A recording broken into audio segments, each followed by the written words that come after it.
వైఎస్ఆర్సీపీ అధినేత జగన్మోహన్ రెడ్డికి ఆ పెద్దాయన భారీ జలకివ్వబోతున్నారా? ఆ పెద్దాయన ఇప్పుడు వైసీపీని వీడి జనసేనలోకి వెళ్లేందుకు ప్రయత్నం చేస్తున్నారా? ఆ పెద్దాయన అర్ధరాత్రి పవన్ కళ్యాణ్తో ఫోన్లో మాట్లాడారా అంటే అవుననే సమాధానం ఇస్తున్నారు కొంతమంది రాజకీయ విశ్లేషకులు. ఈ నేపథ్యంలోనే అసలు ఇంతకీ ఎవరా పెద్దాయన? ఆయన ఎందుకు వైసీపీని వేడాలనుకుంటున్నాడు? ఎందుకు జనసేనలో చేరబోతున్నారు? ఎందుకు అర్ధరాత్రి పవన్ కళ్యాణ్కి కాల్ చేసి మాట్లాడారు అనేది మనం పూర్తి స్థాయిలో విశ్లేషణ చేసుకునేటువంటి ప్రయత్నం చేద్దాం. ప్రస్తుతం మనతో పాటు ఉన్నారు ప్రముఖ రాజకీయ విశ్లేషకులు, ప్రముఖ సీనియర్ జర్నలిస్ట్ దుర్గా వడ్లమాని గారు. వారితో మాట్లాడదాం. దుర్గా, నమస్తే అండి. నమస్తే అండి. ఆ పెద్ద ఆయన వైసీపీ అధినేత జగన్మోహన్ రెడ్డికి భారీ జలక్ ఇవ్వడం ఖాయమని, ఆ పెద్ద ఆయన ఇప్పుడు వైసీపీని వీడి జనసేనలో చేరేందుకు ప్రయత్నం చేస్తున్నాడని, అందులో భాగంగానే ఆ పెద్ద ఆయన అర్ధరాత్రి పవన్ కళ్యాణ్కి కాల్ చేసి మాట్లాడారు అన్నట్లుగా ఒక వార్త సోషల్ మీడియాలో చక్కర్లు కొడుతూ ఉంది. ఇంతకీ ఎవరా పెద్ద ఆయన? ఆయన పవన్ కళ్యాణ్తో ఏం మాట్లాడారు అంటే ఏం చెప్తారు? అంటే అంత పెద్ద ఆయన అండి ఆయన? ఫస్ట్ అది అడుగుతున్నాను నేను. అది మీకు తెలియాలి. మాకు తెలియాలంటే మనకు తెలిసి అంత పెద్ద ఆయనలు ఎవరు కూడా వైసీపీలో లేరు. అంటే బుద్ధిపరంగా మనం చెప్తున్నాం. ఓకే, వయసు మనకు అనవసరం. ఇప్పుడు రాజకీయాల్లో అవసరం కోసం పార్టీలు మారుతారు, ఇట్స్ ఓకే. జంప్ చేయటం అనేది సహజం. ఈ పార్టీ నుంచి ఆ పార్టీకి, ఆ పార్టీ నుంచి ఈ పార్టీకి. కానీ పార్టీలు మారాక తిన్నింటి వాసాలు లెక్క పెడతారు చూడండి, అలాంటి వాళ్ళని ఏమనాలి?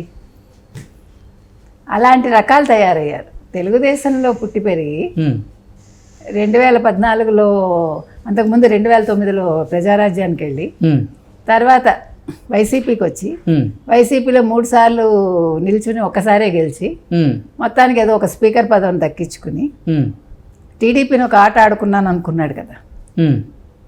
అనుకున్నాడా? పవన్ కళ్యాణ్ని బాగా మాట్లాడినారా వీళ్ళందరూ? ఓకే.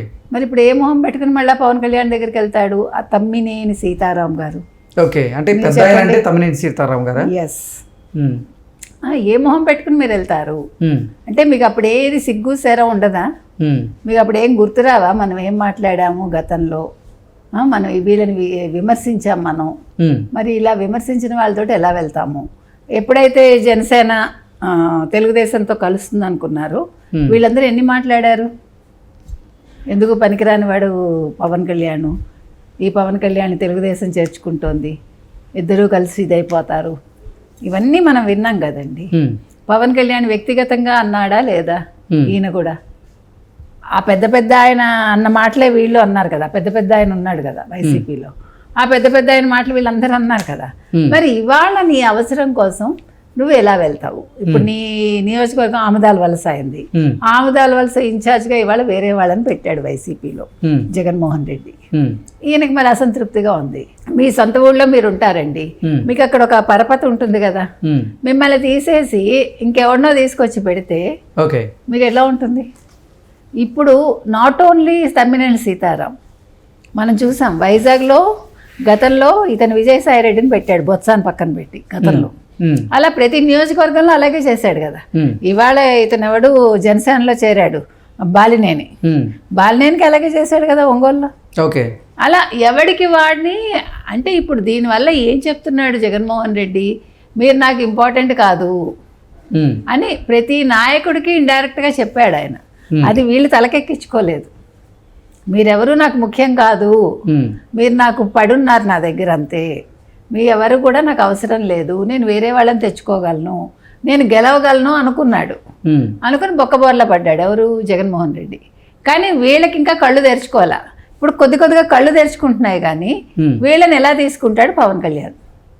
ఇప్పుడు తెలుగుదేశంలోకి వెళ్ళలేరు వాళ్ళు, వేరే ఆప్షన్ లేదు. వెళ్తే ఎక్కడికి వెళ్ళాలి?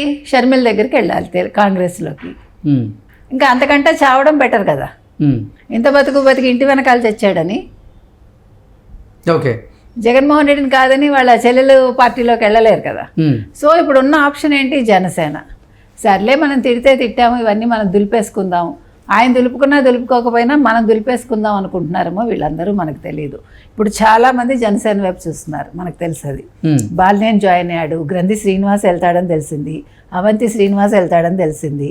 అంటే మీరు గమనిస్తే కనుకైతే వెళ్లే ముందు అందరూ కూడా జగన్మోహన్ రెడ్డికి చాకిరేవు పెట్టి వెళ్తున్నారు, వాస్తవాలు వెల్లడించి వెళ్తున్నారు. ఇది జగన్మోహన్ రెడ్డి ఆలోచించుకోవాలి. ఎందుకంటే రేపు పొద్దున వీళ్ళందరూ కూడా ఒక రకంగా అప్రూవర్స్గా మారారనుకోండి, జగన్మోహన్ రెడ్డి కార్నర్ అయిపోతాడు. అయిపోయి దొరుకుతాడు, అంటే రెడ్ హ్యాండెడ్గా దొరుకుతాడు. ఇప్పుడు ఆ కండిషన్ కనుక వీళ్ళు పెట్టారంటే ఓకే మా పార్టీలోకి తీసుకుంటాం, ముందు విషయాలన్నీ చెప్పండి అని రికార్డ్ చేసి పడేశారు అనుకోండి, ఏమవుతుంది? ఇవన్నీ కూడా అంటే నేను అనేది దేనికైనా పాసిబిలిటీ ఉంది. అంటే ప్రజెంట్ రాజకీయాలంటే రాజకీయంగా నడవట్లా. రాజకీయం ఒక బ్లాక్మెయిల్తో మొదలయ్యి ఒక అవసరంతో ఎండ్ అవుతుంది. కాబట్టి ఇవాళ ఇవన్నీ జరిగే అవకాశాలు ఉన్నాయండి. మరి తమ్మినేని సీతారాం వచ్చేస్తాను అంటే పవన్ కళ్యాణ్ తీసుకుంటారా? సో వాళ్ళకి ఇంకా దిక్కు లేదు కాబట్టి సర్లే పడుంటాడని పెట్టుకుంటారా? ఇప్పుడు వాడు అక్కడ కూర్చుని వాగే కంటే ఇక్కడ ఏదో పడుంటాడు అనుకుంటే తీసుకోవచ్చు ఎవరినైనా సరే, అది ఇర్రెస్పెక్టివ్ ఆఫ్ వాళ్ళ ఏజ్ ఏదైనా కావచ్చు, వాడు వాగిన వాగుడు కావచ్చు ఏదైనా. తమ్మినేని సీతారాం అనేవాడు తనకి తాను తగ్గించుకున్నాడు అనవసరంగా, అసెంబ్లీలో వాగడం కావచ్చు, అనవసరంగా నోరు పడేసుకోవడం కావచ్చు.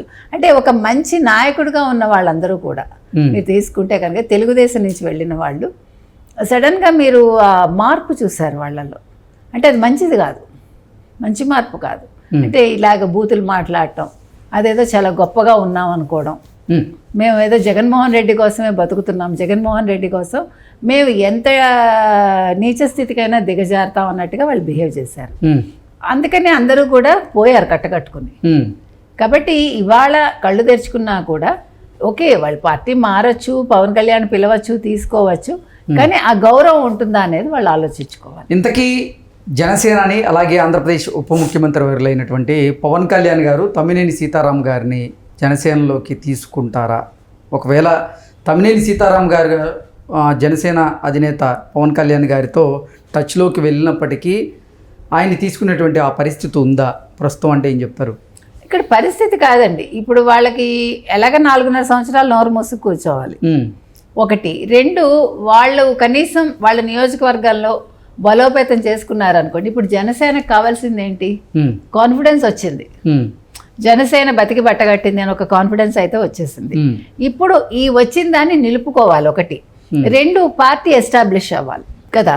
2029 ఎన్నికలకి ఇప్పుడు 100% స్ట్రైక్ రేట్ ఎలా తెచ్చుకున్నారో అప్పుడు సీట్లు పెంచుకుని ఖచ్చితంగా వాళ్ళని ఇంకా ప్రూవ్ చేసుకోవాలి. దానికోసం ఇప్పుడు కార్యకర్తల్ని పెంచుకోవాలి, అంటే వాళ్ళ పార్టీని బలోపేతం చేసుకోవాలి, ఎక్కువ మందిని చేర్చుకోవాలి, ఇవన్నీ ఉన్నాయి. కాబట్టి కండిషన్స్ అప్లై అని చెప్పి ప్రతి ఒక్కళ్ళని చేర్చుకుంటారా, అది మనం ఎదురు చూడాలి. ఓకే అండి, థ్యాంక్ యూ సో మచ్.